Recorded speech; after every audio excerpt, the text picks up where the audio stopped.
ভীতু টুগলিবাজ যেমন করে পরীক্ষার হলে। আজ আমি চিট পেপার নিয়ে এসেছি, খুব ভয় লাগছে। স্যার যদি জানতে পারে তাহলে তো আমার খাতাই নিয়ে নেবে। কি করব, ফেলে দেব? না থাক, কাল তো সবাই নিয়ে এসেছিল, কাউকে ধরেনি, তার মানে আমাকেও ধরবে না। আর শুধু এইগুলো একটু ভালো করে লুকিয়ে রাখি, এখানে রাখি, স্যার জানতেও পারবে না। এটা তো লিখে নিয়ে এসেছি। স্যার কি করছে? স্যার তো অন্যদিকে তাকিয়ে রয়েছে, সবাই লিখছে, আমি একটু বার করে লিখে ওটা যেটুকু পারি, স্যার যেন না দেখে, চুপি চুপি। এই রে, স্যার এদিকেই আসছে মনে হয়। সবাই লিখছে আর আমি তো এখনো কিছুই লিখতে পারলাম না, না লিখতে পারলে তো পুরো ফেল। স্যার অন্যদিকে তাকিয়ে আছে, বার করি। এই, তুমি টুগলি করছো?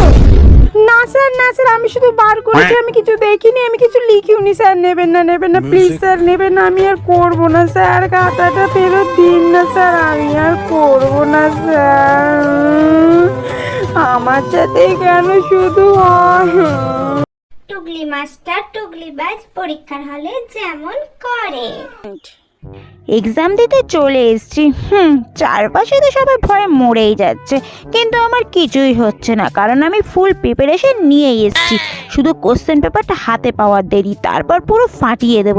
এবছর তো ক্লাসে টপ আমিই করব। ও মাই গড, যা যা টুগলি করে নিয়ে এসেছি সবই তো চলে এসছে।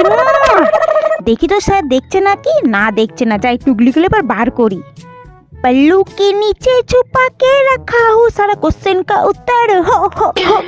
চুপচাপ লিখে ফেলি স্যার দেখার আগে। দেখি দেখি স্যার আবার না দেখে, চুপচাপ লিখে ফেলি। হা এই যা, স্যার তো এদিকেই আসছে, কি করে এটা খেয়েই ফেলি।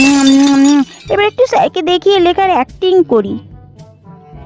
স্যার চলে গেছে, এবার এই কোশ্চেন অ্যান্সারটা তো আমি পারবো। এটার অ্যান্সারটা তো আমার চুলের ভেতরেই আছে। এবার পুরো লিখে ফেলি, দেখে থেকে পুরো ছেপে দিই। এবার তো পুরো ক্লাসের টপ আমিই করব। এরকম আরো নতুন নতুন ভিডিও দেখার জন্য আমার চ্যানেলটা লাইক এন্ড সাবস্ক্রাইব করে দিও।